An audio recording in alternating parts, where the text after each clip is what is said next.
pero ya son las 2:13 de la tarde del día 1 de julio del año 2020. Estamos con el grupo de política petrolera,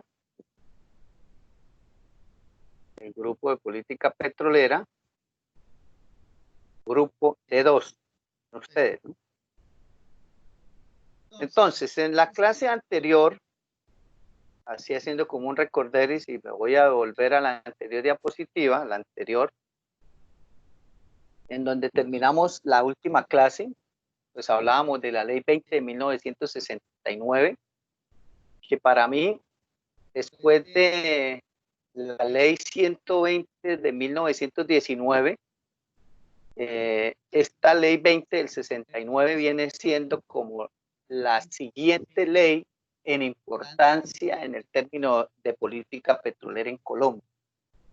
O sea, cronológicamente, ¿no? La primera, la ley 120, pues no solamente es importante por ser la primera ley netamente petrolera como tal, sino que aún muchos de los conceptos que quedaron estipulados en esa ley 120 pues están vigentes, ¿eh? Aún están vigentes, como el derecho de uso del subsuelo por parte del Estado, propietario del subsuelo de recursos naturales.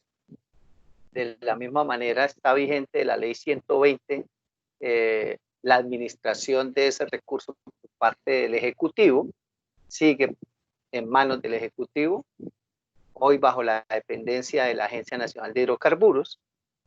Y igualmente, pues el petróleo se clasificó como de utilidad pública y bajo esa categoría permanece, y lógicamente en varias leyes y en el Código del Petróleo aprobado por el decreto ley 1056 de 1953 también se ratificó de que el petróleo es de utilidad pública.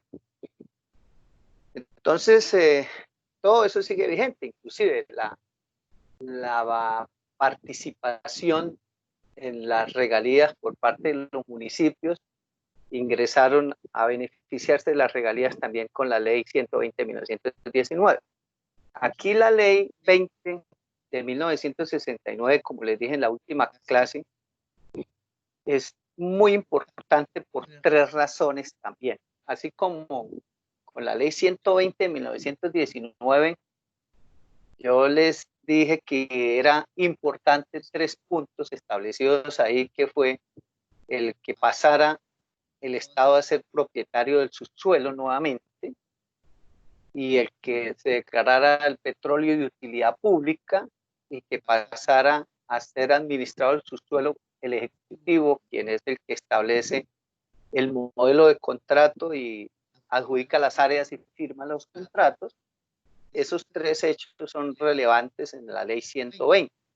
Y en la ley 20 los 3 hechos relevantes son, para mí el más importante, es la expropiación de la propiedad de los hidrocarburos en los subsuelos de propiedad privada, valga la redundancia. Recordemos que con la ley 160 de 1936 quedó claro de que los que tuvieran propiedad privada del subsuelo eran también propietarios de los hidrocarburos que estuvieran en esos subsuelos privados, y esa ley especificó que quienes tenían cédula real ya tenían títulos desde la época de la colonia. Además, aquellos que recibieron baldíos que fueron titulados antes de la expedición del Estatuto Tributario en 1873 con la Ley 109, también se les respetó su propiedad privada. Y aquellos que recibieron concesiones y recibieron también titulación de baldíos bajo la vigencia de la ley 110 de 1912. Sin embargo, cuando se llega a la ley a 1969, el Congreso con la ley 20 establece que aquellos que tengan propiedad privada del subsuelo serán propietarios de los hidrocarburos sí y solo si tienen la evidencia de la existencia de esos hidrocarburos en su subsuelo privado, si tienen evidencia antes de la fecha de la expedición de la Ley 20.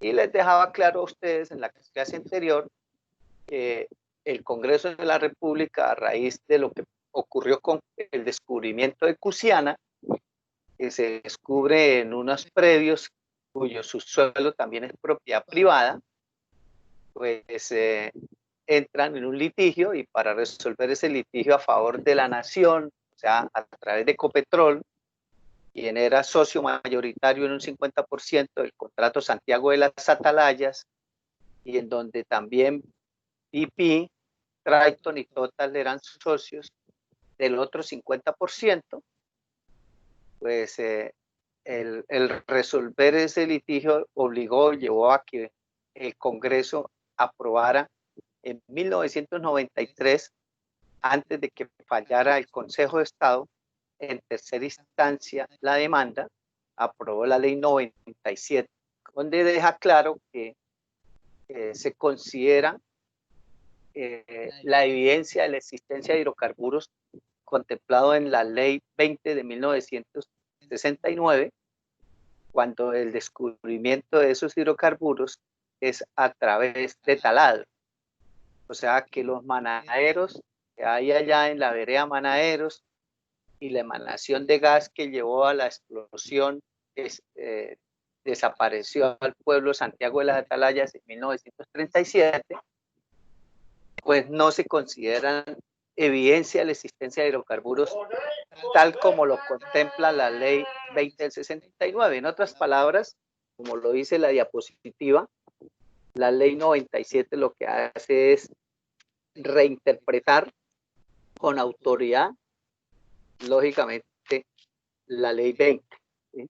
Y lógicamente dejar claro de que ese descubrimiento tenía que haber sido con taladro, y por eso les decía que el único campo en Colombia activo y privado y que cumple con la Ley 20 del 69 es el campo Velázquez en Puerto Boyacá, que lo descubrió la Texas en los predios de los descendientes del virrey Solís, o sea, predios con título de cédula real de la época de la colonia, y además el campo fue descubierto antes de 1969, más exactamente en 1956, y también dejar claro de que fue perforado o descubierto bajo perforación con taladro, lo cual ese campo es privado y ese campo pues, no paga regalías ni da participación en la producción para el Estado.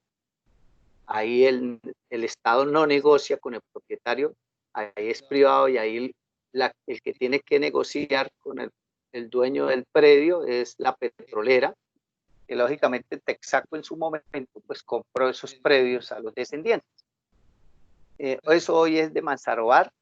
Lo único que ellos pagan al Estado son los impuestos, no más, el pago de impuestos únicamente. O sea, es algo similar a Estados Unidos. Y también les comentaba de que existen posiblemente dos campos, no nuevos, sino dos campos que también cumplen con la Ley 20, pero que están inactivos, como son el campo donde están los pozos Tubará, que fueron los primeros perforados en Colombia y que también, lógicamente, fueron perforados con taladro, aunque en aquella época no habían taladros convencionales, pero sí el método de percusión es asimilable a la perforación con taladro. Y además fueron descubiertos en un predio que también tiene título desde la época de la colonia y reconocimiento de la propiedad del subsuelo. Y hay otra área cerca de Barranquilla, pero al margen oriental del río Magdalena, después del puente Pumarejo, donde también hay unos predios con propiedad privada y donde en los años 50 y 60 se perforaron unos pozos que salieron con gas, pero que en aquella época pues el gas no era atractivo, no era comercial, y encontrar gas era similar a encontrar agua o que salga seco el pozo. Pero de todas formas sí hubo descubrimientos de gas y hubo perforación de pozos con taladro antes de la ley 20 del 69, por lo cual esa zona también, digamos, que si se activara para sacar gas, sería un campo privado. Si uno mira el mapa de tierras de la ANH, esa área está como una reserva forestal.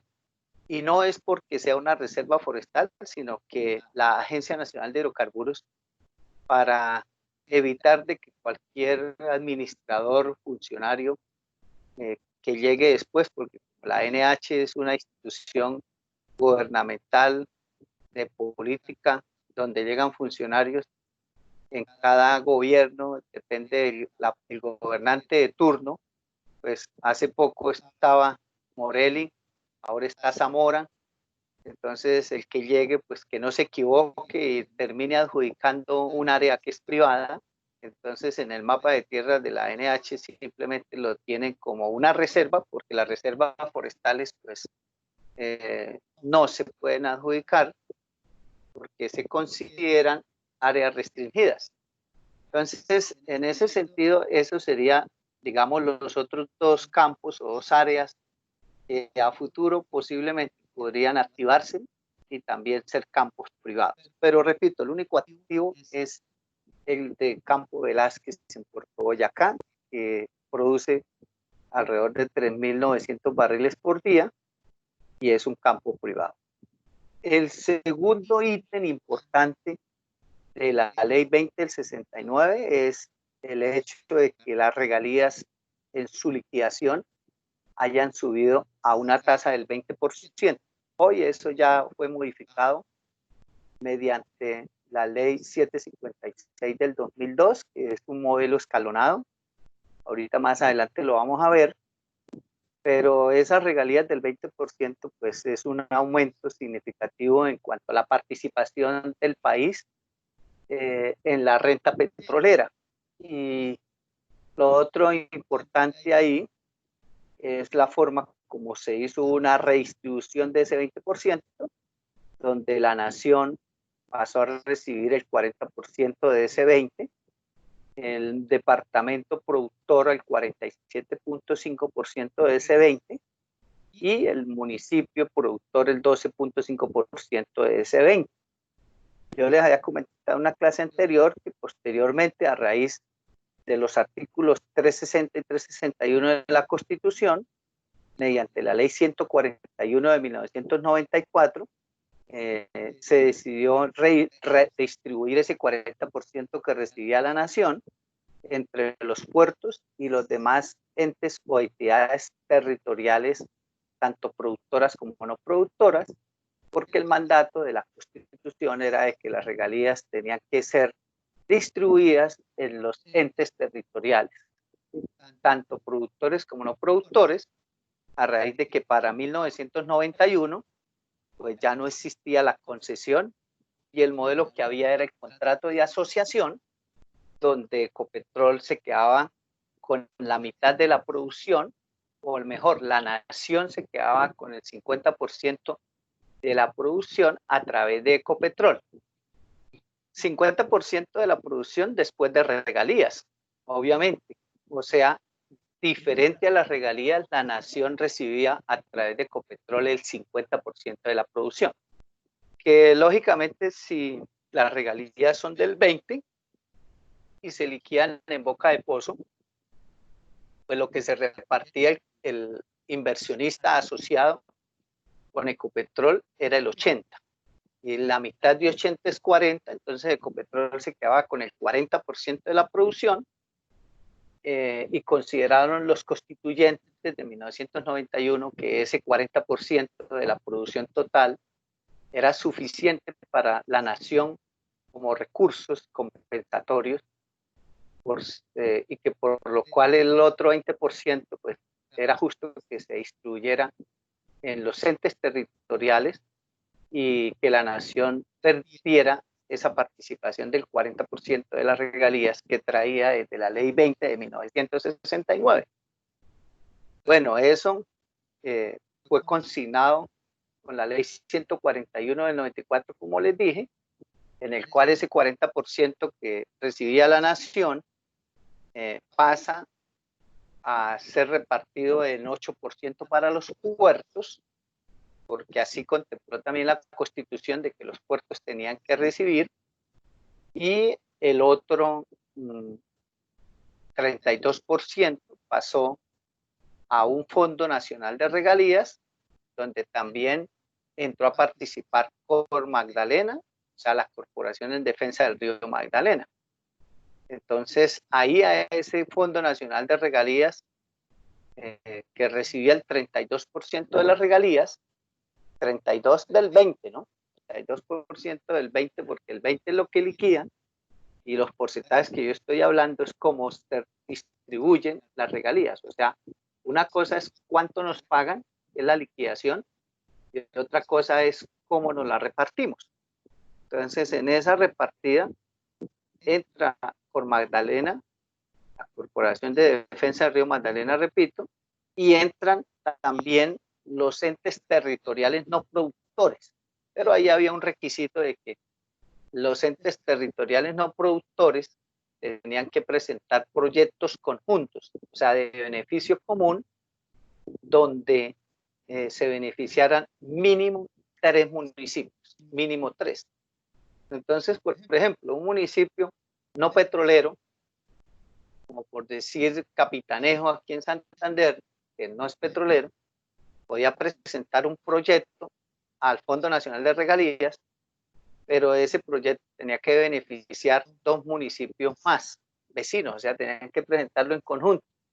En otras palabras, no podían presentarlo, por ejemplo, para arreglar las vías del casco urbano, las carreteras rurales, a no ser que la carretera beneficiara a otros municipios. No podía, por ejemplo, presentar un proyecto de un matadero o lo que llaman griforífico para sacrificar el ganado, a no ser que se beneficiaran más municipios. No podía presentar proyectos, por ejemplo, de un botadero de basura o lo que llaman tratamiento de residuos sólidos, a no ser que ahí permitiera que los otros municipios vecinos también lo hicieran. Eso era claro, y quien administraba ese Fondo Nacional de Regalías era la Comisión Nacional de Regalías, conformada por los gobernadores y alcaldes de los departamentos y municipios petroleros respectivamente. Muy buena esa pregunta que me hacen telepáticamente. ¿Cómo se cataloga o clasifica a un municipio o un departamento como un municipio o departamento petrolero? De acuerdo a la producción, ¿sí? Si un municipio produce más del 60% de la producción del departamento, se considera petrolero. Hoy esa clasificación ya no existe, y un departamento que consideraba petrolero si producía más de 60.000 barriles diarios. Entonces, si produce más de 60.000 barriles diarios, el departamento es petrolero. Y si el 30% del 60, pues ¿cuánto es? 3 por 2, 6. 6 por 3, 18, ¿no? 6 por 3, 18, o sea, un municipio para ser catalogado petrolero tenía que producir más de 18.000 barriles de petróleo si el departamento producía 60. Así era que se hacían los cálculos y se clasificaban los municipios como departamentos petroleros no petroleros. ¿Y por qué? Porque el ser petrolero pues tenía derecho a unas regalías directas que no iban al Fondo Nacional de Regalías, sino las recibía al giro directamente el alcalde o el gobernador. Entonces, el departamento petrolero recibía, repito, el 47.5%, 47.5% de las regalías que generaba la producción de su departamento. Y el municipio se quedaba con el 12.5% de las regalías que generaban la producción de su municipio, si eran productores. si producían muy poquito, pues y no clasificaban como productores, pues ellos podían también participar de las regalías, pero del 32% que llegaba al Fondo Nacional de Regalías y que fue creado, repito, la Constitución del 91 y con el porcentaje que le llegaba a la nación. O sea, de este 42, el 32 iba para ese fondo y el otro 8% para los puertos petroleros.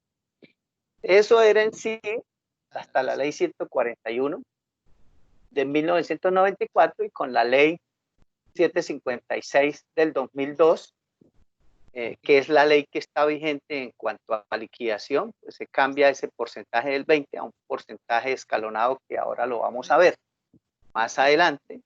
Y en cuanto a la distribución de las regalías, los destinos y los usos, esa distribución de la ley 141 del 94 y esos destinos y usos se mantuvo hasta el gobierno de Santos en el año 2011, cuando se reforma la Constitución en sus artículos 360 y 361, y eso es conocido como el Acto Legislativo 05 del 2011, donde a los entes territoriales productores, como los departamentos y municipios petroleros, se les despoja del 90% de las regalías que recibían.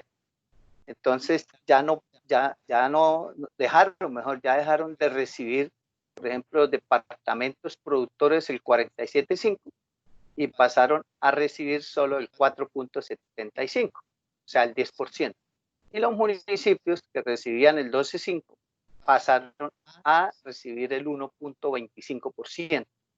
¿Sí? Eso fue lo que quedó con el Acto Legislativo 05 del 2011, que fue reglamentado mediante la Ley 1530 del 2012, y ese proceso pues no fue de un solo tajo, sino fue gradual desde el año 2012, 2013, 2014 hasta el 2015. Ya a partir del 2015 quedaron con ese porcentaje del 10%. Al igual que a los puertos también les quitaron el 90% del 8%, o sea, se quedaron solo con el 0.8%. Eso también ya fue modificado en el Congreso, como les comenté. El año pasado se hizo reforma no a los dos artículos 360 y 361, sino únicamente al artículo 361 de la Constitución, que es también conocido como el Acto Legislativo 05. Coincidió el número, igual que en el 2011. Ese Acto Legislativo 05 del año pasado está para ser reglamentado en el Congreso mediante una ley cuyo borrador ya se conoce, pero el gobierno nacional no ha radicado el proyecto de ley en el Congreso. Se estima que lo haga el 20 de julio, o sea, dentro de 20 días lo hará, y ya puso a circular a los congresistas el borrador que va a radicar para que los congresistas hagan las sugerencias respectivas. Entonces, ahí quedará estipulado cómo va a ser la nueva distribución, pero lo que sí ya de entrada el Acto Legislativo 05 del año pasado contempla es que en conjunto los entes territoriales productores, o sea, lo que tiene que ver con municipios, departamentos productores y puertos, van a recibir entre el 20 y el 25% de las regalías, pero se mantiene la ley 756 del 2002 en cuanto a la liquidación, o sea que la liquidación de las regalías va a seguir siendo escalonada dependiendo de la producción de cada uno de los campos. Eso lo vamos a ver también más adelante. Ese es, entonces, compañeros, el segundo punto importante de la ley 20 del 69. Y el tercer punto, también importante, es que ahí en esa ley 20 se sentaron las bases de lo que posteriormente se estipuló como modelo de contrato que reemplaza las concesiones, que es el contrato de asociación. Ahí se establecieron las bases de lo que es el contrato de asociación, que vamos a ver ahorita más adelante, y lo otro que les comenté es que se declara como reserva nacional cualquier área que sea potencialmente petrolera, y esa reserva era para uso exclusivo de Ecopetrol, ¿sí? Para que Ecopetrol ahí explorara y eso, pero que eso finalmente pues no funcionó porque, como les comenté al final de la clase, las petroleras escondían el descubrimiento y demoraban su anuncio de descubrimiento hasta tanto no asegurar las áreas vecinas para que no fueran a quedar como zonas de reserva para Ecopetrol.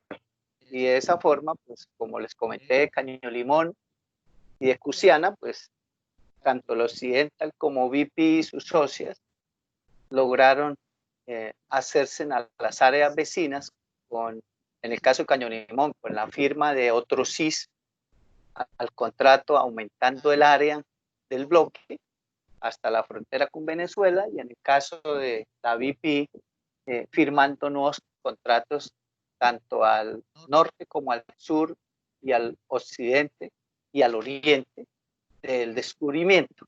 O sea, se descubre Cusiana en el bloque Santiago de las Atalayas, y las áreas vecinas tanto al norte, que es lo que se llama contrato Piedemonte, y hacia el occidente el bloque que es lo que se llama Receptor, y hacia el oriente del bloque que es lo que se llama Tauramena, y hacia el sur que se llama Río Chitamena. Entonces cogieron las áreas vecinas alrededor y firmaron 4 contratos adicionales en el año 89, y a lo que ya aseguraron esos terrenos o esas áreas, ahí sí anunciaron el descubrimiento de Cusiana. Entonces, a la hora de la verdad, esa declaratoria de reserva nacional de las áreas potencialmente petroleras, cuando se descubriera una nueva provincia petrolera, pues se la pasaban por la faja y eso no sirvió para nada. Entonces, aquí es importante tener en cuenta varios acontecimientos a nivel internacional, que los vamos a ver a profundidad en el próximo capítulo de geopolítica de la energía o geopolítica del petróleo. Pero aquí es bueno resaltar que después de la creación de la OPEP en 1960, pues la OPEP impulsa la nacionalización del petróleo en sus países miembros. Entonces esa nacionalización lleva a que las multinacionales de los países industrializados, sobre todo Estados Unidos, Inglaterra, Francia, pierdan el control de las reservas que tenían en el Medio Oriente, lo que era Arabia, Irán, Irak, Kuwait, o sea, todos los miembros de la OPEP. Al nacionalizar el petróleo, pues estas empresas son expulsadas y se voltea, digamos, la balanza en cuanto al control de reservas y de producción. Antes de 1970, que se inicia la nacionalización del petróleo en estos países de la OPEP, el 80-90% de las reservas pertenecían a las famosas 7 hermanas, o sea, las grandes multinacionales como Texaco, Shell, Exxon, Mobil, etcétera. ¿Sí? Las grandes multinacionales gringas, inglesas y francesas, que era la Total. Entonces, eso lleva, lógicamente, a un cambio de estrategias por parte de las grandes potencias para garantizar el suministro, y eso nos benefició a nosotros en Colombia para poder cambiar también el modelo de contrato de concesión. Entonces, si un vecino como Venezuela nacionaliza el petróleo, que lo hace también Carlos Andrés Pérez en 1974, algunos dicen que en 1976, pero bueno, también miembro de la OPEP. Recuerden que Venezuela fue socio fundador de la OPEP, y se crea la empresa PDVSA, y esa nacionalización pues lleva a que en Colombia se convierte en un país atractivo con un modelo de contrato diferente al de concesión. Obviamente que la concesión es mucho más atractiva que cualquier otro modelo de contrato, porque la concesión, como la vamos a ver también en la próxima clase, es un modelo en el cual se le concede, como dicen las palabras, concede todos los derechos de las reservas al concesionario o inversionista, prácticamente dueño de esas reservas, y la producción es 100% para él y lo único que paga son regalías. Ese es el modelo concesionario. Y aquí López Michelsen también aprovecha para hacer ese cambio y expide el decreto ley 2310 de 1974. Previamente, ya en Colombia se había expedido el año anterior el decreto 1895 que reglamenta las actividades de exploración y producción en Colombia. Lógicamente ese decreto pues modificaba en parte algunos articulados del decreto ley 1056 de 1953, más conocido como Código del Petróleo, y también modificaba algunas actividades establecidas desde la ley 120 de 1919. Hoy en día, las actividades de exploración y producción ya no están reglamentadas bajo ese decreto 1895. Hoy están reglamentadas mediante la resolución 1814-95. O sea, se cuenta que hasta se parece el número. El decreto en el cual estaban reglamentadas las actividades era 1895, pero era un decreto. En la próxima clase pues hablamos de la jerarquía jurídica, de las normas, y un decreto está por encima de una resolución. Yo siempre me he preguntado, inclusive se lo pregunté a un abogado del Ministerio de Minas, que ya se jubiló, en una oportunidad le pregunté que cómo así, que cómo habían modificado el decreto 1895 con una resolución, porque hoy estas actividades de exploración y producción, repito, están regidas con la resolución 1814-95 del 2009. Y esa resolución derogó un decreto y eso no es posible. Dimas Salamanca se llama el abogado. Él mismo me dijo, oiga, Vanegas, sí está rara la cosa, ¿cómo así? ¿Cómo así que con una resolución del ministerio modificaron un decreto? Pero lo que él me dijo, mientras nadie lo demande, pues eso queda así y nadie lo ha demandado.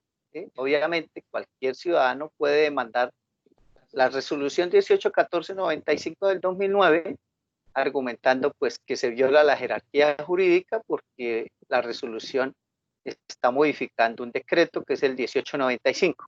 Los números son muy parecidos, no es sino meterle al 1895 en medio el 14.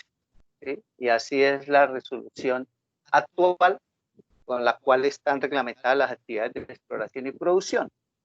Y ahí, lógicamente, pues también en el 73 a nivel mundial se da el embargo petrolero mundial, que es un tema también que vamos a profundizar en el próximo capítulo, pero que es digamos, un evento trascendental y neurálgico dentro de la geopolítica petrolera en el mundo, porque además de haber sido expulsados con la nacionalización del petróleo en el Medio Oriente y quedarse los países donde está el petróleo como propietarios y administradores, obviamente, y mandando en la producción de crudo a nivel mundial y poseedores de la mayor cantidad de reservas. Fuera de eso, decidieron en el 73 no venderle crudo a Occidente. Entonces, no venderle crudo a Occidente, no venderle crudo a Estados Unidos, no venderle crudo a Inglaterra, no venderle crudo a Europa. Prácticamente ponerlos en jaque. Eso es obvio una situación que llevó a una crisis económica a nivel mundial. Algo parecido como está ocurriendo hoy con la pandemia del COVID-19. Pero lógicamente eso obedeció a una guerra que siempre se ha mantenido en el Medio Oriente desde la creación de Israel en 1947, que fue prácticamente un estado impuesto por Estados Unidos como victorioso de la Segunda Guerra Mundial y obliga a que se cree el Estado de Israel para trasladar a los judíos que andaban errantes por el mundo, sobre todo en Europa. Y ahí utiliza ese territorio de Israel, Estados Unidos, como su primera base militar de 32 bases militares que hoy tiene en esa zona conocida como el Triángulo del Petróleo. Y monta su fábrica de armas lógicamente bajo el control del Estado de Israel, y les pone bomba atómica y avanza territorialmente, y lo que inicialmente se crea como Estado de Israel, hoy ya ha crecido 16 veces en su tamaño, de tal punto que inclusive invadieron territorio de Egipto, y por eso pues tuvo que intervenir la ONU, y ahí está Colombia con el Batallón Colombia haciendo partícipe de los cascos azules que se mantienen allá en la meseta del Sinaí como un ente neutral de control para evitar que la guerra continuara. Pero previamente a este embargo petrolero mundial, pues hubo la guerra de Kuala Lumpur, que nosotros la vamos a ver, en la cual lógicamente salió victorioso Israel, pero con el apoyo de los gringos de Inglaterra, y como castigo, pues los árabes decidieron hacer el embargo petrolero de 1973. Eso lleva a muchas otras consecuencias y más crisis en la década de los 70, y que posteriormente pues obliga a Margaret Thatcher y a Ronald Reagan a implementar en Latinoamérica y posteriormente en África lo que hoy conocemos como neoliberalismo, y es venir a Latinoamérica y al África por los recursos mineroenergéticos cuyo control ellos perdieron en el Medio Oriente. Pero de eso hablaremos en el próximo capítulo, porque si no me salgo de la línea de lo que es el objeto de este capítulo y termino ya envuelto en el capítulo 2. Entonces López expide el decreto ley 2310 de 1974. También debo recordarles que tanto la ley 20 del 69 que vimos al final de la clase pasada, como este decreto ley 2310 de 1974, también obedecen a una presión interna de los grupos armados, sobre todo el Ejército de Liberación Nacional, que se constituyó como un grupo insurgente rebelde, en el cual lucha, digamos, desde el punto de vista ideológico, por la nacionalización de los recursos mineroenergéticos. Muy diferente a la FARC, que nacen como un grupo que lucha por tierras. Y pues si ustedes estuvieron atentos a los diálogos de La Habana y al acuerdo de paz, de los 5 puntos que negoció la FARC, el primero fueron tierras, porque esa es su ideología de lucha, por la cual se fundaron la FARC y por la cual tuvieron una guerra con el Estado por más de 50 años. Lógicamente, pues el fin de ellos era también llegar al poder, pero buscando pues una redistribución de la riqueza en las tierras, y que no hubiera concentración de tierras en manos de unos pocos, y que todo campesino tuviera su tierra y derecho al trabajo. O sea, obviamente una ideología comunista, netamente, pero el caso del ELN es un caso diferente. Nosotros como UIS, ustedes estudiantes, yo como profesor y egresado de la UIS, pues tenemos a nuestro haber, digámoslo, o en nuestra impronta, el hecho de que el ELN nace en la UIS, nace en la UIS y el Santander, colegio vecino, que en los años 60, pues esa lucha revolucionaria digamos, se siembra en Latinoamérica a raíz de la toma del poder por Fidel Castro en Cuba. Se convierte en una semilla revolucionaria con apoyo de la Unión Soviética, pues para implementar el comunismo o el socialismo. No son iguales, pero si no se implementa el comunismo, por lo menos el socialismo en países de América Latina, y que lógicamente pues es un proceso al cual siempre se ha opuesto Estados Unidos, porque Estados Unidos considera Latinoamérica como su patio trasero, y además pues hay que recordar también que la independencia, no solo de Colombia, sino de todos los países de Latinoamérica, tuvieron una financiación en dinero por parte de Estados Unidos, quien canaliza esos recursos a través de Francisco Miranda, y es el que se los entrega a Bolívar, Santander, San Clemente, Sucre, etcétera. O sea, todos los que participaron, inclusive por Argentina, San Martín y todos los líderes próceres revolucionarios fueron financiados por Estados Unidos.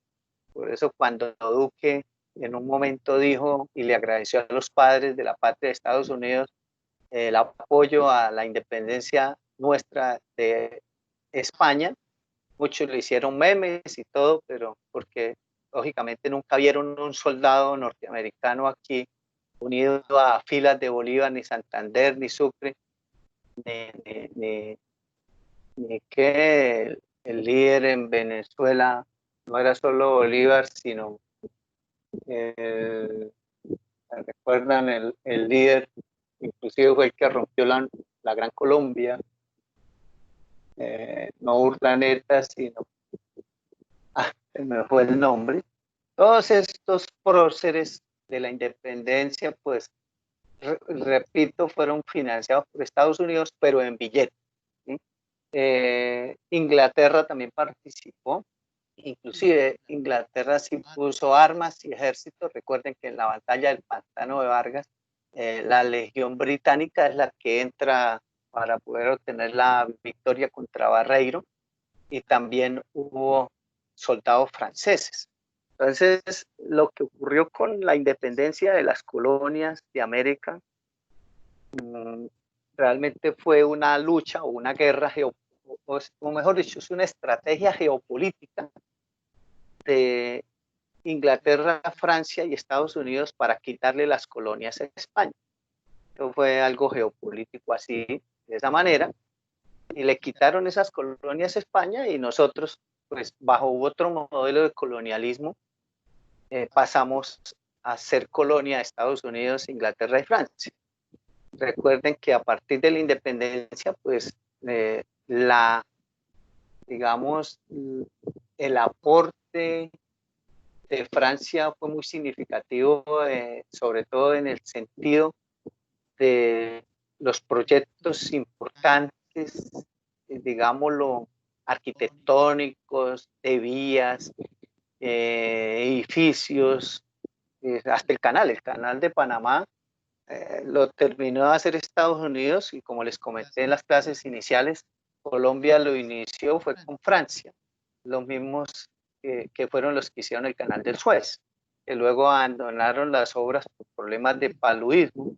Pero si usted mira el Capitolio Nacional, ¿sí? Y la Casa de Nariño y muchas obras importantes de este país las hizo fue Francia, después de la independencia.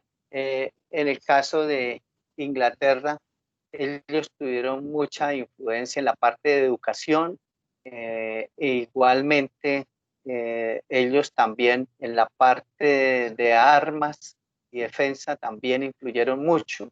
Y lógicamente también ayudaron a la construcción de las líneas de ferrocarril, y Estados Unidos pues también nos ha tenido aquí como un país para el suministro de materias primas que ellos necesitan. O sea, hoy nosotros somos colonia de Estados Unidos, proveedores de materias primas para ellos y para Inglaterra.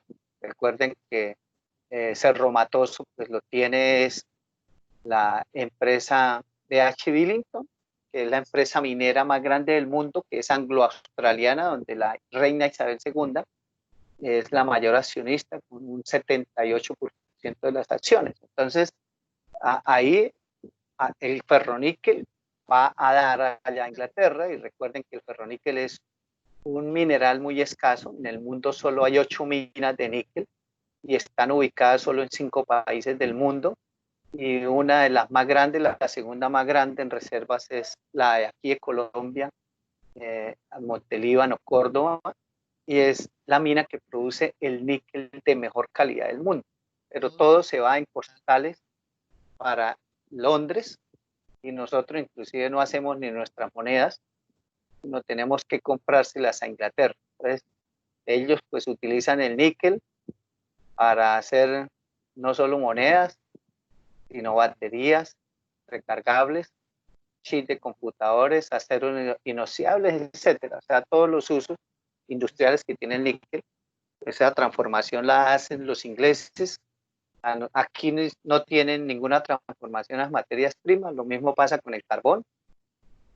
Se lo llevan, el carbón 90 millones de toneladas al año, aquí no generan ni siquiera un kilovatio hora de energía de ese carbón.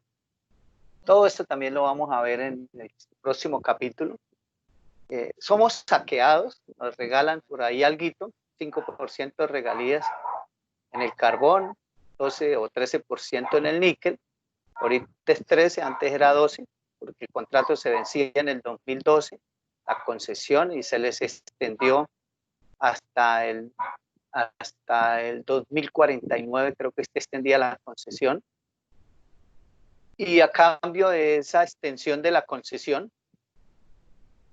nos aumentaron un 1% más las regalías. Eso fue el cambio, donde hoy esa mina debería estar bajo el control y operación del Estado. Pero lógicamente, pues, ustedes saben cómo se maneja en este país todo contorcido, y cuyo papel de nosotros como colonia es pues simplemente aportarle los recursos a las grandes potencias que no tienen esos recursos, y si los tenían se les acabaron.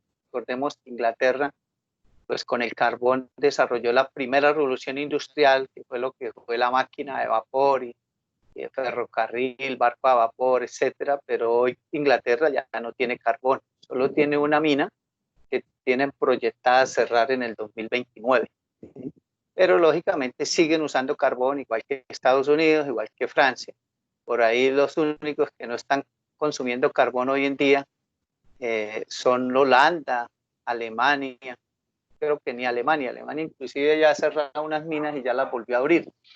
Entonces, toda esa parte de la canasta energética mundial la vamos a ver en el próximo capítulo, y ahí les explico todo eso, y les hablo de minería también, no solo de petróleo, sino de minería y de energía eléctrica, para que ustedes tengan claro el contexto mundial de la energía y lógicamente entiendan cómo nosotros pues, somos un país subdesarrollado, y mientras nosotros no tengamos una hegemonía, un control de nuestra riqueza, una transformación de nuestras materias primas, y tengamos también la soberanía nacional que no tenemos, pues lógicamente pues no vamos a tener un desarrollo de nuestro país. Seguiremos siendo subdesarrollados, y es algo que eso no lo entienden el 99.9% de los colombianos. Mientras nosotros sigamos siendo utilizados por las grandes potencias para ser los proveedores de las materias primas con las cuales ellos mantienen su hegemonía, su poder económico, y obviamente transforman esas materias primas para el desarrollo, pues nosotros seguiremos siendo subdesarrollados. Así de sencillo, nosotros somos saqueados de nuestra riqueza, y tenemos, es como gobernantes, pues son gobernantes que lo único que deben saber hacer es caso a las grandes potencias. Tenemos gobernantes cándidos que obedecen lo que diga Estados Unidos, y si no obedecen, pues pregúntele a Chávez y a Maduro qué les pasa si no le hace caso a los gringos. Entonces le aplican todo lo que es el embargo financiero, el bloqueo comercial, luego le aplican el bloqueo diplomático, luego le aplican la guerra, la guerra que ya se le aplicaron también a Venezuela, con bloquearle la transmisión de energía eléctrica y dejarlo sin luz. Esa es la guerra, venga, le digo cómo es que la llama la CIA. Eso lo vamos a ver en el próximo capítulo.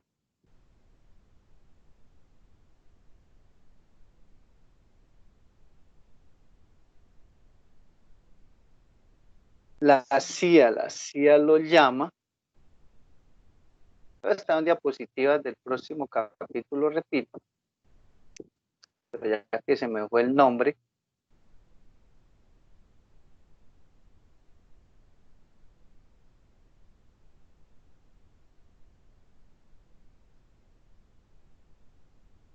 Bueno, aquí está Esto es lo de Cerro Matoso que les he venido comentando.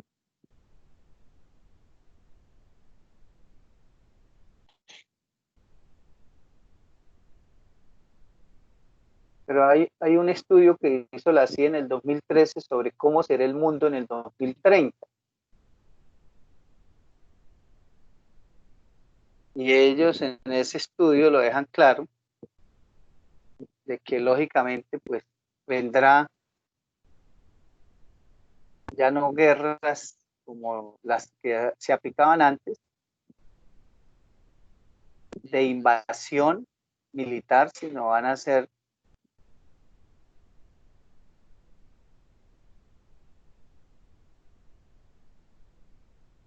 unas guerras, pues no me acuerdo dónde está la diapositiva.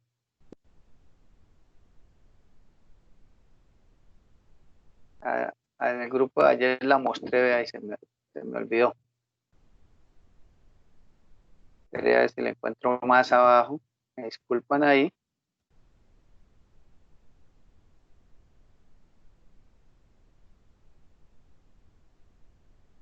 Es la forma como satelitalmente le cortaron. Ah, bueno, aquí está. ¿Cómo será el mundo según la CIA en el 2030? Entonces dice que ya no será, digamos, la geopolítica ya no será dominada por la parte militar, nuestras sociedades ya no serán con riesgos militares, sino no militares. Lo que viene es el cambio climático, conflictos económicos, crimen organizado, bueno, guerras electrónicas. Guerras electrónicas y el agotamiento de los recursos naturales, obviamente, están ya agotando. Cuando hablo de guerras electrónicas y que ya se lo aplicaron a Venezuela, es porque es casi toda la transmisión, digamos, toda la transmisión eléctrica de estos países de Latinoamérica, al igual que, por ejemplo, los oleoductos, gasoductos, poliductos, pues su transmisión es bajo sistema SCADA satelital.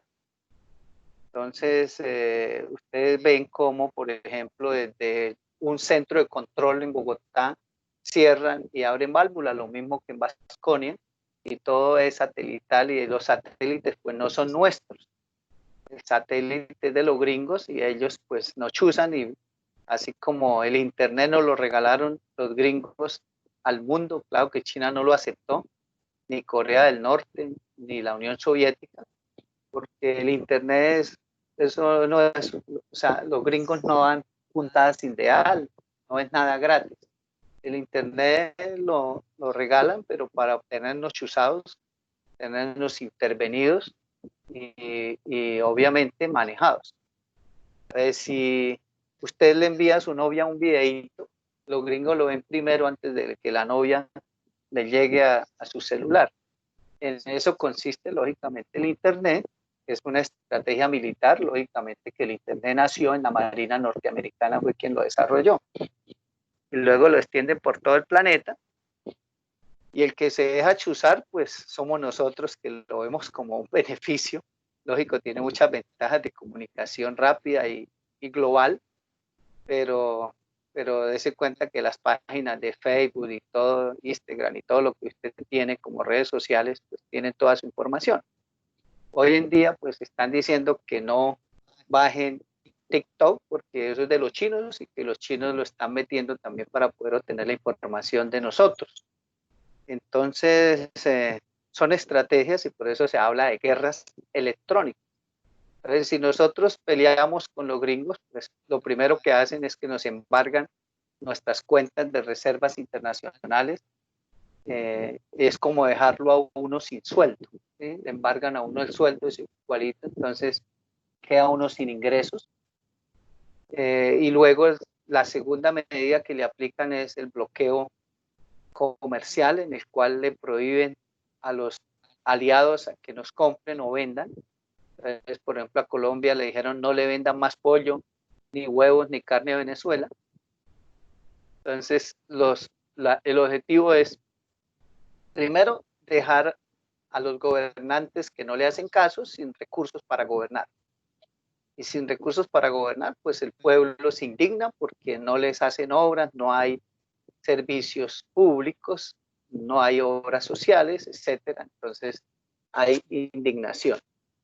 Pero si eso no funciona, como no funcionó en Venezuela, entonces entran al bloqueo económico o comercial en el cual no dejarle surtir de comida o alimentos y bienes y servicios a ese país, y eso ya es un bloqueo conjunto con los demás países aliados para que el país sufra de hambre y el pueblo con hambre pues salga a la calle y tumbe el gobernante, y eso le ha funcionado en varios países, como ocurrió en 1953 en Irán, después de que Irán expulsó en el 51 al Shah de Irán y expulsa a la BP, que en eso se llamaba la Anglo Petroleum Company, antes de llamarse BP, y lo que hacen es embargarlo Inglaterra y Estados Unidos, y sacan a Mohamed, que fue el que reemplazó al Shah, y vuelven y llevan al Chad y vuelven y regresan las petroleras. Entonces, esas estrategias los gringos las han venido aplicando y hoy tienen 8 países en ese proceso, además de Cuba, de Venezuela, pues mismo Irán, después de que el Chad lo sacan por segunda vez en 1979, los estudiantes musulmanes chiitas se toman la embajada de Estados Unidos en Teherán y mantienen como rehenes 300 funcionarios de la embajada de Estados Unidos durante 3 años.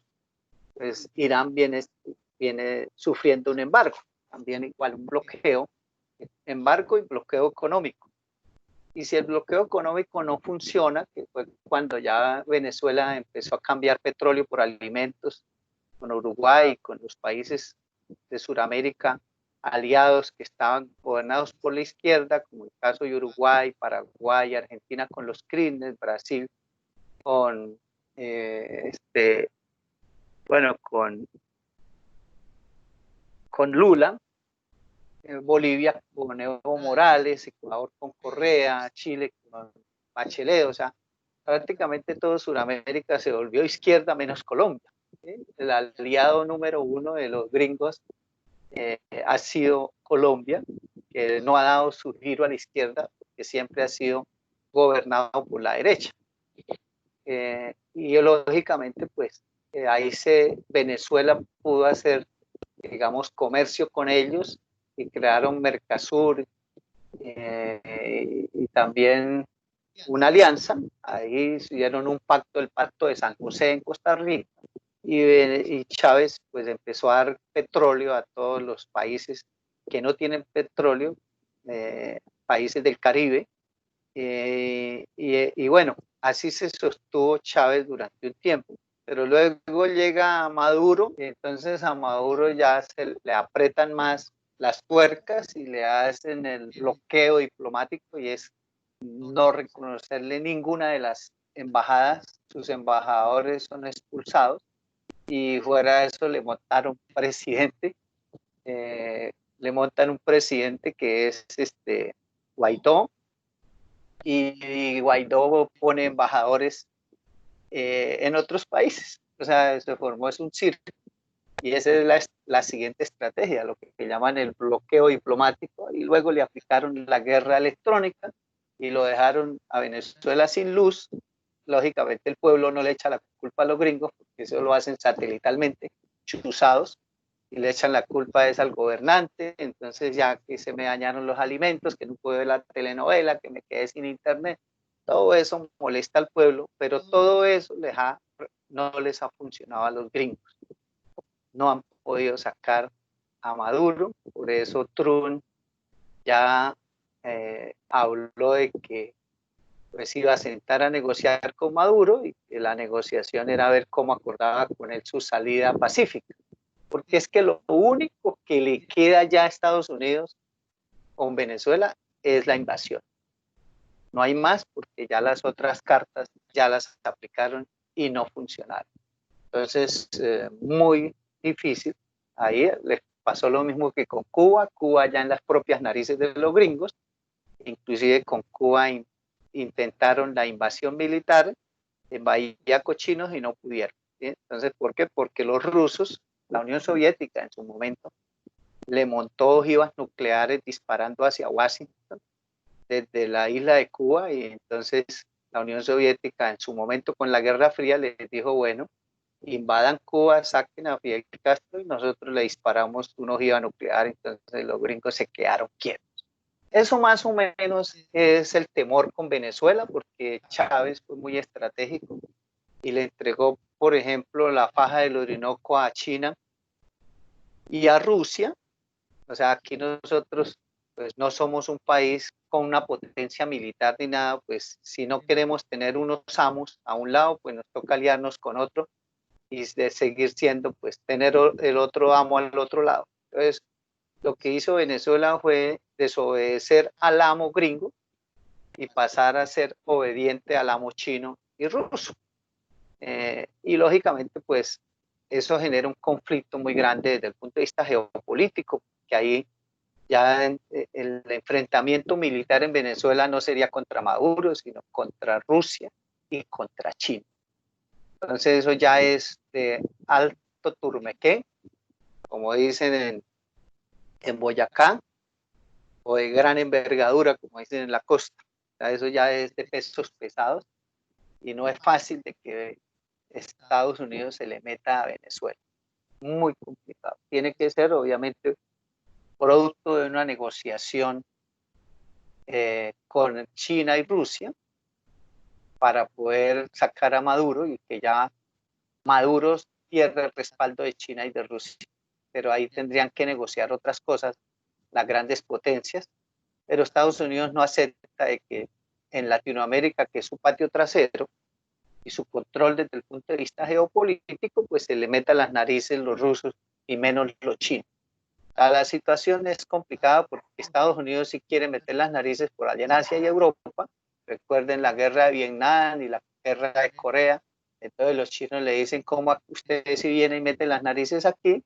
Y no quiere que nosotros metamos las narices allá. Entonces ahí están las cosas, digámoslo así, repartidas, ¿no? El control de la minería en Venezuela también lo tiene eh, Rusia y China. Entonces hoy Estados Unidos le da temor tener una guerra con China y Rusia porque ellos ya saben por inteligencia que China es una potencia militar aún mayor que Estados Unidos, pero que no ha llegado a tener el control y la hegemonía mundial como Estados Unidos, porque digamos, ese derecho a ser la primera potencia mundial se gana en una guerra como la ganó Estados Unidos en la Segunda Guerra Mundial con la bomba atómica. Hoy, pues no se sabe si sean cañazos, pero se dice que Corea del Norte desarrolló la bomba de hidrógeno y obviamente Corea del Norte es aliado de China. Se supone que China también ya tiene la bomba de hidrógeno y el número en ejército que tiene China es mayor a Estados Unidos, y en los últimos 20 años China ha aumentado su poderío en aviones de guerra, en barcos de guerra. O sea, hoy sabe Estados Unidos que un enfrentamiento con China lo pierde Estados Unidos y es darle papaya para que China pues tome el control del planeta, ¿sí? Que ya lo tiene comercialmente. Y al entrar a tenerlo militarmente, pues se convertiría en la primera potencia mundial. Y esa es la papaya que no le quiere dar Estados Unidos a China y por eso no se ha metido a Venezuela. Eso es como cuando uno tiene el título de boxeo de pesos pesados y obviamente viene un contrincante noqueando en el primer asalto a todo el mundo y se convierte en el primer aspirante al título, y que tiene el cinturón o el título pues no quiere enfrentarlo. Y no quiere enfrentarlo porque sabe que si pelea con él pierde el cinturón. En esa situación análoga es que está en este momento Estados Unidos desde el punto de vista geopolítico. Bueno, ahí me les avancé un poquito en geopolítica a ustedes hoy, pero pues, todo lo que hemos venido hablando da para eso y es algo muy importante para que ustedes entiendan en qué contexto estamos nosotros como país. Y nosotros no somos, primero, un país que tenga soberanía nacional. Aquí yo tengo un libro que escribió Pastrana. Si lo consiguen, se lo pueden leer. ¿Están viendo mi cámara ustedes? Sí.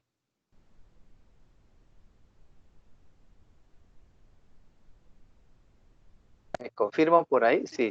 Sí, señor, sí, señor. Bueno, este librito lo escribió Pastrana en el 2000, creo que es del 2013. Pero miramos aquí la edición. Se llama Memorias Olvidadas. El libro de Pastrana, sí, 2013. En este libro, Memorias Olvidadas de Pastrana, en la página 276, él deja claro todo lo que nosotros estamos hablando aquí. 271, 272, 273, 276 dice, les voy a leer. Al expedir la Registraduría Nacional el segundo boletín donde se me daba como ganador de la presidencia de la República, fui llamado por el presidente de Estados Unidos para una reunión urgente en la Casa Blanca. El mismo día de las elecciones, después de mi victoria, procedí a salir hacia Washington y aproveché esta reunión para pedir el aval para el despeje del Caguán. Ojo con lo que dice Pastrana aquí, ¿sí? Fue y le pidió aval al presidente de Estados Unidos para el despeje del Caguán.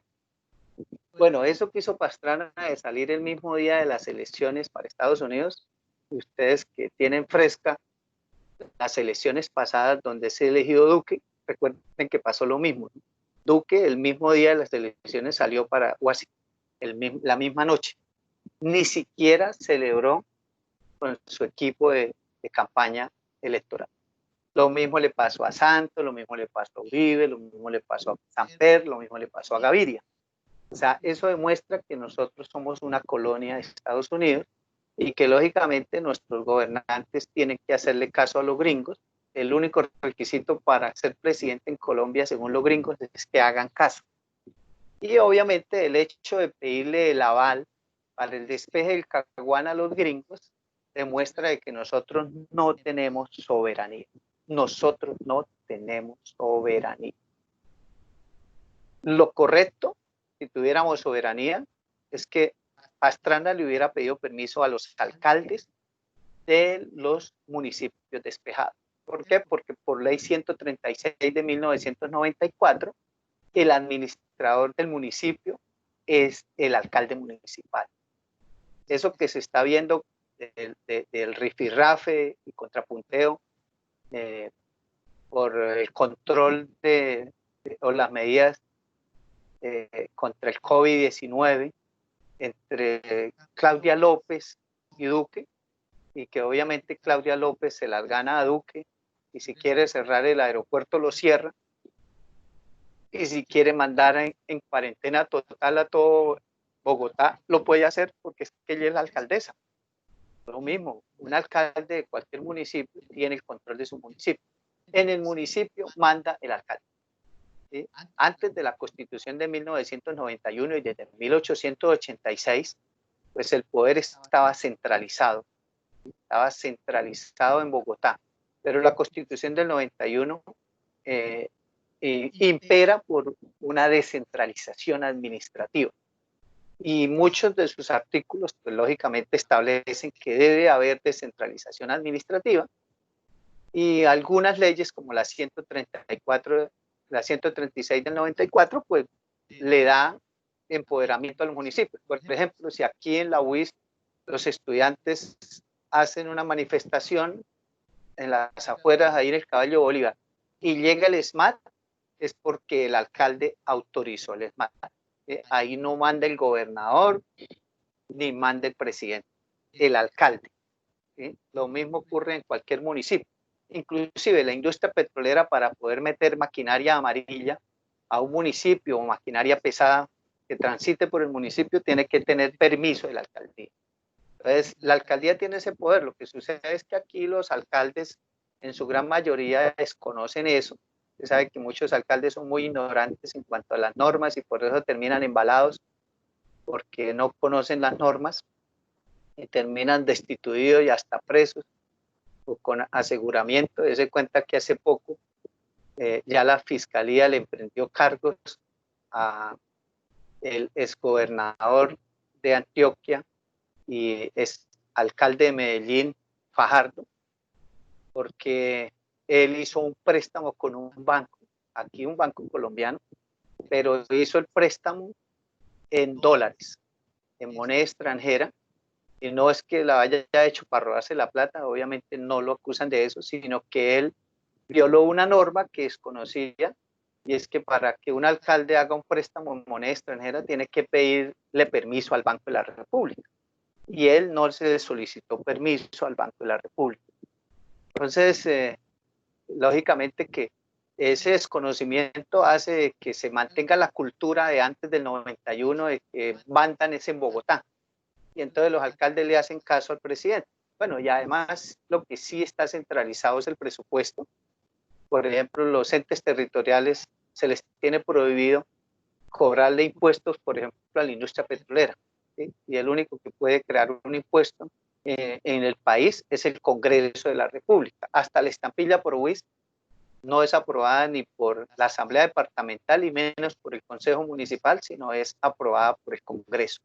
Entonces, todo lo que son impuestos es el Congreso y eso está centralizado en el poder central y lógicamente los giros los hace el gobierno central a través del situado fiscal nacional a los municipios. Entonces, muchas veces los alcaldes pues obedecen al presidente pues para que el presidente le gire los dineros.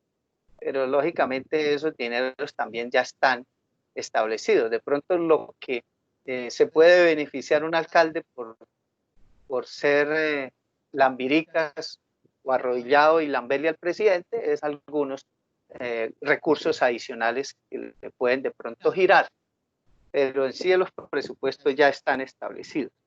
Entonces aquí Pastrana demuestra de que nosotros no tenemos soberanía y que los presidentes de Colombia tan pronto son elegidos tienen que irse para la Casa Blanca a recibir cartilla de los gringos. El presidente de Estados Unidos le da cartilla y le dice qué debe hacer. Y obviamente, pues también lo otro que demuestra aquí es que la soberanía nuestra no es nuestra. Dese cuenta que mismo Santos, para poder tener los diálogos con la FARC en La Habana, también tuvo que pedirle el aval a los gringos. Y los gringos, pues a cambio le dijeron, saque la FARC del Caguán y entramos nosotros.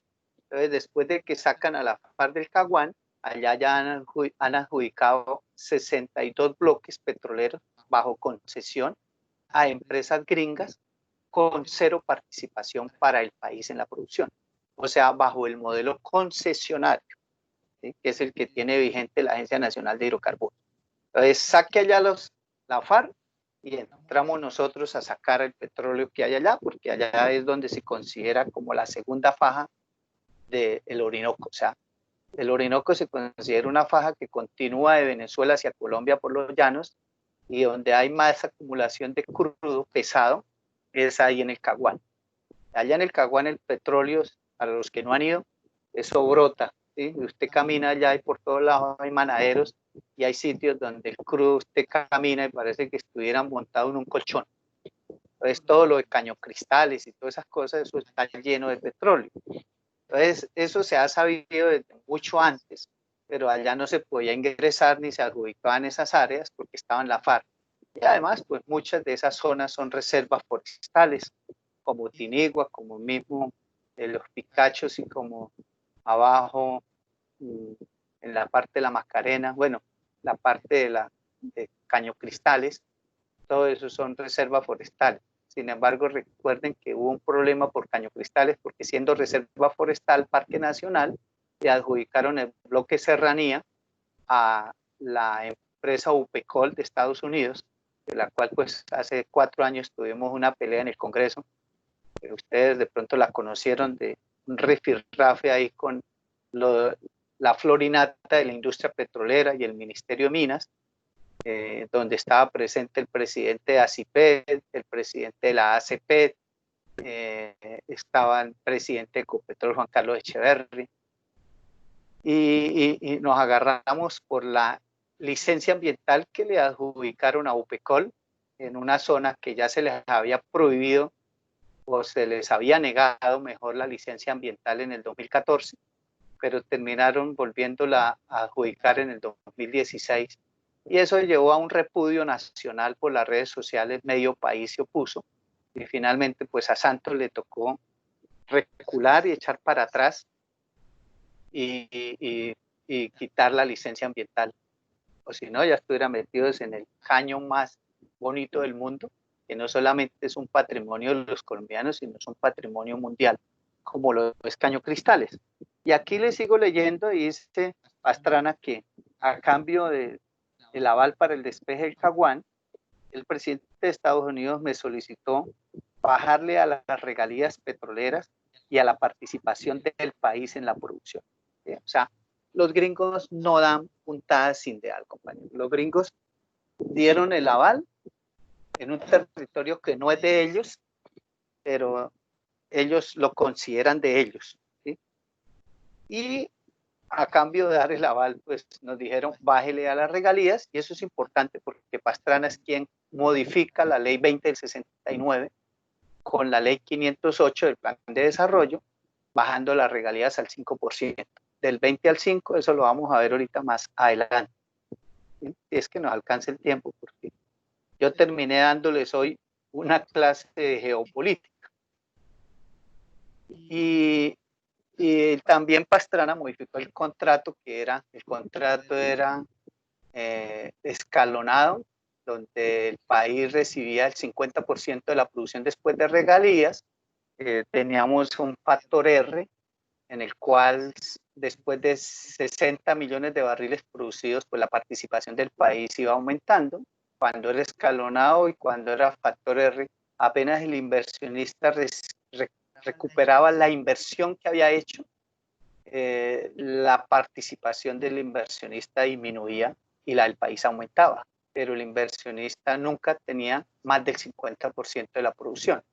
Ese es el contrato de asociación que vamos a ver y que por Pastrana pues lo modifica a un modelo 70-30, o sea, 70 para el inversionista, 30 para nosotros.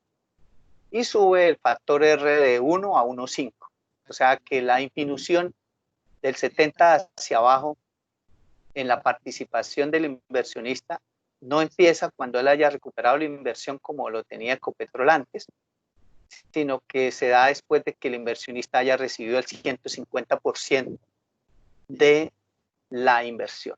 Eso lo vamos a ver. Y luego, pues, entonces Pastrana, como se da cuenta, lo escribió en su libro Memorias Olvidadas y hizo la tarea bajo las regalías y bajo la participación en la producción para el país, obviamente perdiendo nosotros gran participación en la renta petrolera, como lo vamos a ver, donde solo las regalías, pues al bajar del 20 al 8%, pues, Pastrana intentó bajarla al 5%, pero luego como eso se lo tumbó la Corte Constitucional, porque dijo que eso no lo podía él meter en el plan de desarrollo, entonces se lo aprobó el Congreso, que es la ley 756 del 2002, y ahí le subieron al 8%. Entonces, el bajar del 20 al 8 es perder el 60% de las regalías. Ahí perdimos el 60% de las regalías y, lógicamente, al bajar la participación del país del 50 al 30, pues perdimos un 20% de la producción que recibíamos. Entonces, eso lo hizo Pastrana, repito, por orden del gobierno de Estados Unidos.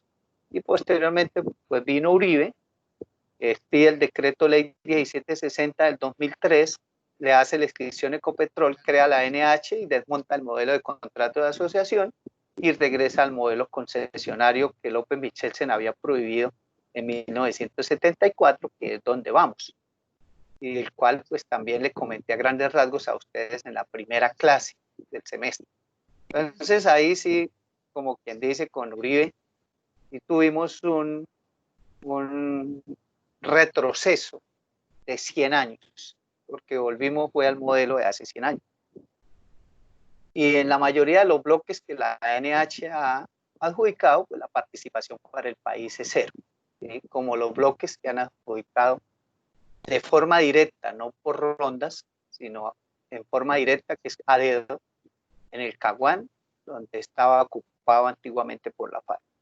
Entonces, todo eso lo vamos a ver en detalle dentro de la política petrolera actual, que es la última clase de este capítulo. Entonces, para terminar, porque ya son las 3:33, el decreto ley 2310 del 74 le da por terminada la primera, digamos, el primer periodo de la política petrolera en Colombia. En ese decreto ley, como ustedes lo pueden leer, se le encomienda a Ecopetrol llevar a cabo la explotación y explotación de los hidrocarburos de propiedad nacional directamente o por medio de terceros, a través de contratos de asociación, contratos de operación, de servicios o de cualquier otra naturaleza distintos de los de concesión. Obviamente, ojo con eso, distintos de los de concesión, o sea, López prohíbe las concesiones y dice que serán contratos celebrados con personas naturales o jurídicas, nacionales o extranjeras. Y le pongo en mayúscula, el mayúscula es mío, contratos de asociación, porque de todos los modelos de contrato que existen, el que Ecopetrol seleccionó fue el contrato de asociación. ¿Sí? Y con el decreto 743 del 75, aún se le da más poder a Ecopetrol y se establece que todas las actividades de exploración y producción con terceros, que no haga Ecopetrol directamente, sino con terceros, quien adoptará las condiciones y los términos de los contratos, pues será Ecopetrol. ¿Sí? Y que tendrá que hacer citación o convocatorias para la adjudicación de las áreas.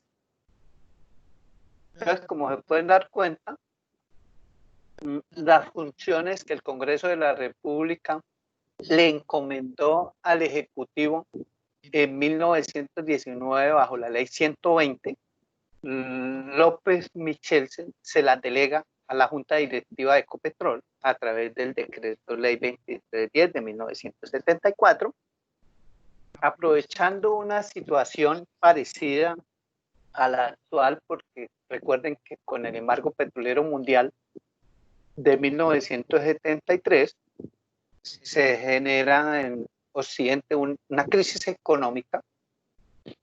Aquí en Colombia pues también nos pegó y eso llevó a que esa crisis económica aprovechara el presidente López para pedir al Congreso de la República, digamos, funciones extraordinarias y la potestad de poder legislar por decreto. Y esta facultad se la dio el Congreso, y bajo esa crisis económica del gobierno de López, pues que expidió este decreto, pero él sí no expidió sino unos 3 o 4 decretos durante la crisis económica, no como Duque, que está aprovechando la pandemia y la declaratoria de crisis económica, ambiental y social para expedir hasta 4 o 5 decretos por día. ¿Sí? Ya Duque ya va como en el decreto 900 algo, y cuando empezó la pandemia hace 3 meses, cuando declaró la emergencia económica, ambiental y social, los decretos que se han expedido en el gobierno de Duque no llegaban a 300, ¿sí? Durante el tiempo que llevaba gobernando. Pero pasar de 300 a 900, estamos hablando de 600 decretos en 3 meses. Uno de ellos, el decreto 811, donde él se autofaculta para vender los activos mineroenergéticos que cotizan en bolsa, ¿sí? De las empresas del Estado. Y las únicas entidades del Estado mineroenergéticas que cotizan en la bolsa es ISA, la transportadora de la energía eléctrica en el país, y la otra es Ecopetrol. Por eso la USO está en protesta con algunos dirigentes encadenados en Bogotá, en el Machina, y a las entradas del edificio de Ecopetrol, en la carrera 13 con 38, y que obviamente está pidiendo el respaldo de todos los colombianos para evitar de que Duque vende a Ecopetrol o alguno de sus activos como Cenit. Yo sospecho que van a vender el Cenit, es a lo que le tienen hambre las petroleras multinacionales, hacerse a los oleoductos, y obviamente ahí se llevan los poliductos. Y lo mismo si se quedan con ISA, pues usted ya sabe que Santos vendió Isagel, que son las hidroeléctricas, y ya desde el gobierno de Samper y de Gaviria se habían vendido las termo, que eran de Ecopetrol. Ecopetrol fue quien creó las termoeléctricas, se las quitaron y las vendieron.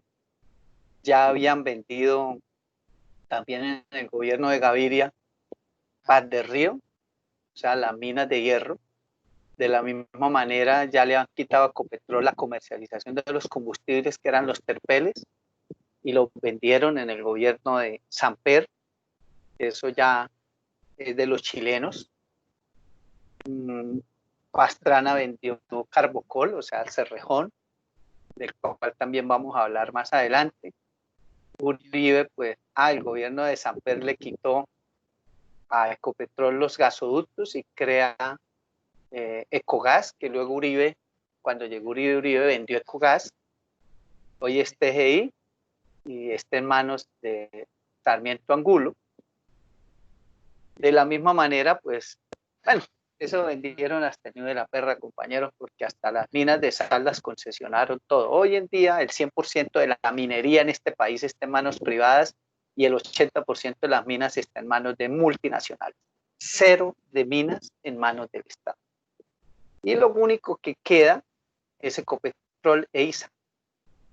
Y si nosotros no defendemos el poco patrimonio que nos queda, apague y vámonos, y si le quitan a Ecopetrol los oleoductos y poliductos, pues lógicamente le están dando una estocada mortal. Y yo no, si le quitan a Cenit, a Ecopetrol, que Cenit le representa el 45% de las utilidades de Ecopetrol, pues compañeros, ese es el negocio más importante y lucrativo de Ecopetrol y es el talón de Aquiles de la industria petrolera, es el transporte.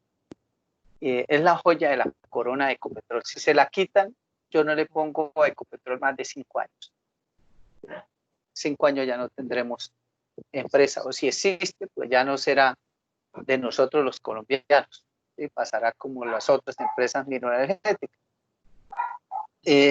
Yo los invito a ustedes como estudiantes a que lógicamente por redes sociales manifiesten primero qué es CENIT, porque el 99.99999% de los colombianos no saben qué es CENIT.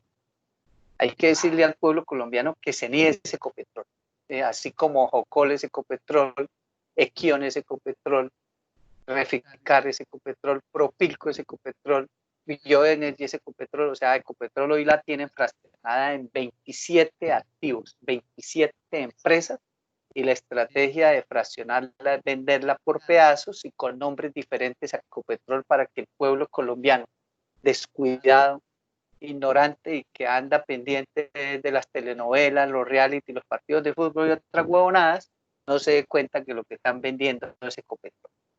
Usted puede salir a la calle y entrevistar a 100 personas y decirle usted qué opina de la venta de Cenit, y yo le apuesto a ustedes que el 100% de los entrevistados no saben qué es Cenit. Y obviamente si le van a decir, usted les dice, no, es que el gobierno vendió Cenit, ¿sí? Le preguntarán, ¿y esa mierda qué es? ¿Sí? Nadie sabe qué es Cenit. Es una estrategia muy buena para que eso no le genere al gobierno, digamos, un costo político. Porque si se le dice al pueblo que se va a vender Ecopetrol, que todos los colombianos sabemos que es nuestro patrimonio, pues lógicamente más de uno, hay los que medio ven noticieros, y pues todos sabemos qué es Ecopetrol. Eso sí, yo diría que al revés, el 99% de los colombianos sí sabemos qué es Ecopetrol, lo llevamos en el corazón, lo consideramos nuestro, y lógicamente que salir a decir que se va a vender Ecopetrol, pues eso genera un repudio, como ocurrió con Cañocristales cuando le dieron la licencia ambiental a UPECOL. Entonces es importante, compañeros, que en las redes sociales que ustedes tanto utilizan, manifiesten a sus amigos, a familiares y al público en general de que el gobierno de Duque, con el decreto 811, aprovechando la crisis económica, ambiental y social, piensa vender lo poco que nos queda de los activos mineroenergéticos y un activo estratégico y fundamental como lo es CENIR, que es los oleoductos y poliductos, lo piensa vender a precio de huevo, pueden decirlo así, ¿sí? A precio de gallina flaca. Eso terminan regalándolo como han regalado todo. Pastrana regaló el Cerrejón por 383 millones de dólares, una mina que hoy, 20 años después de vendida, vale 45 mil millones de dólares. Inversión que recuperaron quienes compraron Cerrejón, la recuperaron en solo un año de producción de carbón. Entonces, todo eso lo han feriado y las multinacionales pues sobornan a los funcionarios y les abren cuentas en paraísos fiscales para poder hacerse a esos activos. El neoliberalismo vino a acabar con los activos, y eso lo vamos en el próximo capítulo, porque ya les abrí esa presentación y habla mucho del neoliberalismo. Esa filosofía es que el gobierno se desprenda de los activos que tiene y que se privaticen y se vuelva un Estado pequeño, ¿sí? Y que pierda el manejo y no participe en los mercados. Esa es la ideología o filosofía del neoliberalismo. Y ahorita el temor que hay es que a raíz de la pandemia el mundo gire a nuevos sistemas económicos, como ya se habla en Inglaterra. El príncipe Carlos habla de que tenemos que girar a una economía verde y paradójicamente pues Margaret Thatcher, siendo la primera ministra de Inglaterra en 1981, es la que impulsa el neoliberalismo. Y hoy el príncipe Carlos de Inglaterra es, el que dice que el neoliberalismo fracasó como modelo económico, y también Alemania ya está incursionando hacia un nuevo modelo económico, y hay otros gobiernos de Europa que están proponiendo de volver a un modelo keynesiano, donde los estados se fortalezcan, donde se vuelvan a nacionalizar los activos. Ese temor que se tiene de un giro en el modelo económico mundial y una crisis del neoliberalismo es lo que está llevando a Estados Unidos posiblemente a pedirle a Duque que por favor eso que queda todavía por vender y que no lo han logrado hacer, por favor lo privaticen. Al final pues va a terminar en manos de las multinacionales gringas y después pues podrá haber cambio en el modelo económico, pero nosotros ya no tendremos esos activos y tendremos que, digamos, volver a construir otra empresa petrolera estatal como lo hizo Perú, como lo hizo Ecuador, como lo hizo Bolivia, como lo hizo Argentina. Recuerden que en los años 90 por el neoliberalismo vendieron sus empresas petroleras estatales, y luego cuando la izquierda llegó al poder, cuando llegó la crisis, cuando llegó Evo Morales, en el 2006 nacionaliza el petróleo y vuelve a crear YPF. Lo mismo en Ecuador, cuando llega Correa, pues vuelve y crea las empresas. Inclusive en Ecuador no tienen una, sino dos empresas petroleras estatales. Entonces a Colombia le va a pasar lo mismo. Colombia es el único país que no ha privatizado 100% su empresa petrolera. Bueno, Brasil alcanzó a privatizar el 30% y cuando llegó Lula, pues Lula recompró las acciones, no todas, recompró, o sea, hoy en día, sí, hoy creo que es todo Petrobras es del Estado, ¿sí? Hubo recompra de acciones, pero han alcanzado a vender, no, estoy equivocado. Antes de Lula vendieron el 70% de Petrobras, lo volvieron privado, y lo que hizo Lula fue voltear el porcentaje. O sea, hoy en día el 70% de Petrobras es del Estado y el 30% es privado. No alcanzó a comprar el 100% de las acciones. Y obviamente, pues como ya también estos gobiernos de izquierda ya también giraron a la derecha. Hoy Brasil es gobernado por la derecha, lo mismo que Chile es gobernado por la derecha, Ecuador ya está gobernado por la derecha, Perú está gobernado por la derecha, Bolivia sacaron a Evo Morales, está gobernado por la derecha. O sea, ya se le volteó la torta a todos. Pero entonces hoy ya el neoliberalismo es un modelo mandado a recoger, y lo más probable es que antes de que ese régimen se hunda, están pidiendo con urgencia que esos activos que quedan y son estratégicos, inclusive esos son no solo vitales para la economía del país, sino que la energía no solo garantiza la autosuficiencia de un país, sino que es de seguridad nacional. Para mí, el mantener el control de los oleoductos y el mantener las refinerías y mantener lo que queda de Ecopetrol es una cuestión de seguridad nacional. Más que de honor patriótico, es de seguridad nacional. Por eso se le está pidiendo a los congresistas y a todos los líderes sociales y personas que tienen algo de figura pública en este país que entren a protestar contra la posible venta de Ecopetrol y sus activos.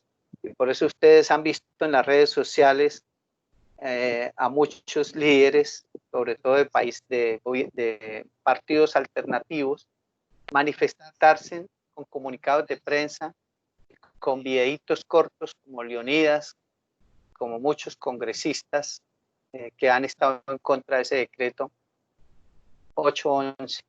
Yo creo que ustedes también, como estudiantes de petróleo, deberían de hacerlo. Puede ser que no tengan trascendencia nacional porque no los conocen como figuras públicas y eso no le llegue a oídas de Duque, pero sí sus amigos. Entonces sí, hasta debería de ponerle como tarea a ustedes de que para la primera nota, por favor, hagan un videíto de 3 minutos donde soliciten la defensa de Ecopetrol, la derogación del decreto 811 y el apoyo al abuso en su protesta que mantiene en Bogotá para evitar la venta del patrimonio, el único patrimonio que le queda a los colombianos. Y hagamos esa tarea si queremos de verdad este país, si de verdad sentimos la cédula de colombianos en el bolsillo. Así como un día nos indignamos porque fue gol de Yepes y echamos madres y madrazos y también le sacamos la madre al negrito ese que leyó mal allá y le quitó la corona de Miss Universo a la señorita Colombia. ¿Sí? Y le dijimos negro, hijo de puta, ¿qué tal? Así nosotros, digamos, a Duque. Bueno, no Duque, hijo de puta, pero sí algo parecido. Y protestemos por la posible venta de Ecopetrol o sus activos, compañeros, porque si no lo hacemos, como lo digo en muchas de mis charlas, nuestros hijos, sus hijos y mis nietos nos van a juzgar. Más adelante, lógicamente, vamos a darnos cuenta que el error histórico más grande que puede haber cometido este gobierno es vender los activos de Ecopetrol. Prácticamente no es solo entregar la hegemonía o la soberanía nacional, sino es prácticamente entregar un recurso que es la caja menor del gobierno, porque es que Ecopetrol aporta el 24% del presupuesto nacional con el cual tenemos salud, educación, vivienda, o sea, muchos servicios públicos y sociales vienen de Ecopetrol, que aporta, repito, el 24%. La industria petrolera en general toda aporta el 30% del presupuesto, pero de ese 30%, Ecopetrol aporta el 24%. ¿Sí? Solo el 6% lo aportan las otras multinacionales. Entonces, Ecopetrol es el gran aportante y de ese 24% que Ecopetrol aporta al presupuesto nacional, el 70% son sus dividendos, sus utilidades. Y el 45% de esas utilidades las da el transporte, o sea, las da CENIT. CENIT es el activo más importante de Ecopetrol, por encima de la refinería, por encima de los campos petroleros. Porque si usted mira los estados financieros de Ecopetrol, inclusive la refinería da pérdida y la refinación da pérdida. Entonces, compañeros, manos a la obra, hagan escritos por WhatsApp, hagan sus videitos por TikTok, hagan sus estados también en WhatsApp y todos sus escritos, y si pueden hacer un video manifestándonos, hagámoslo y o hagámoslo masivo y que todo el mundo, así no sepa qué es CENIT, que por favor digan que no están de acuerdo con la venta de CENIT, así como hace 4 años medio país por las redes sociales se manifestó en contra de la licencia ambiental en Cañocristales, donde muchos ni sabían que era Cañocristales, y yo digo que el 99.9 de quienes protestamos en aquella época defendiendo Cañocristales no lo conocían. Yo sí lo conozco, he ido 3 veces, pero yo digo que el 99% de los que defendieron Cañocristales no lo conocen. Aquí debemos hacer lo mismo con CENIT, así no sepan qué sea CENIT. Y obviamente diciendo que CENIT es Ecopetrol y que Ecopetrol no se vende, Ecopetrol se respeta, carajo, así como cuando ustedes salen a la 27 a protestar. Bueno, compañeros, yo no avancé más de lo que quería, queda aplazado para la próxima clase, porque ya son las 3:53 y pues avanzar en el segundo periodo de la historia legislativa en Colombia, de la política petrolera en Colombia, pues queda cortado. ¿Sí? Más o menos necesito 2 horas de clase para poder avanzar hasta la creación de la ANH. Entonces demos por terminada la clase hoy. Sin embargo, estuvo interesante y estuvo la clase más enfocada a cuestiones geopolíticas que son del otro capítulo, pero que es muy importante tenerlas aquí compenetradas y que entren en contexto para que ustedes también entiendan las normas que han sido expedidas en los últimos años y que obviamente obedecen a cuestiones geopolíticas, porque ustedes tienen que tener claro de que así como la ley 120 de 1919 fue impuesta por los gringos y que aquel Congreso tuvo que aprobarla bajo el chantaje de que si no lo aprobaban, pues no nos giraban los 25 millones de dólares acordados en el Tratado Urrutia-Thompson de 1914. Pues de la misma manera, es claro que ustedes entiendan que en los últimos gobiernos las políticas petroleras son impuestas por Estados Unidos y yo sé de buena fuente que el decreto ley 1760 del 2003 que extiende a Ecopetrol y crea la ANH fue redactado en Houston y Londres.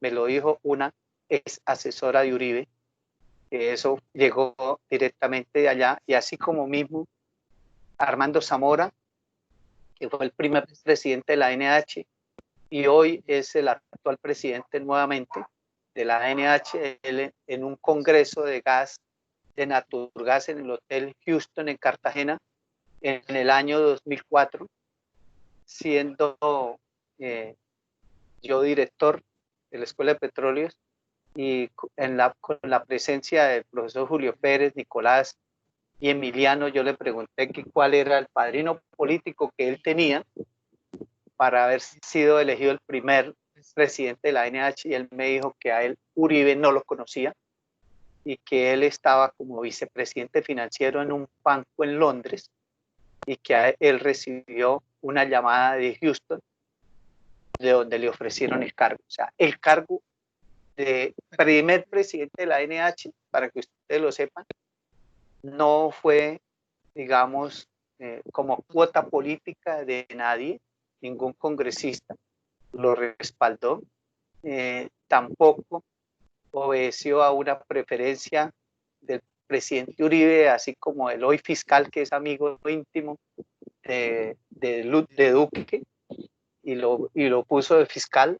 Allá no fue porque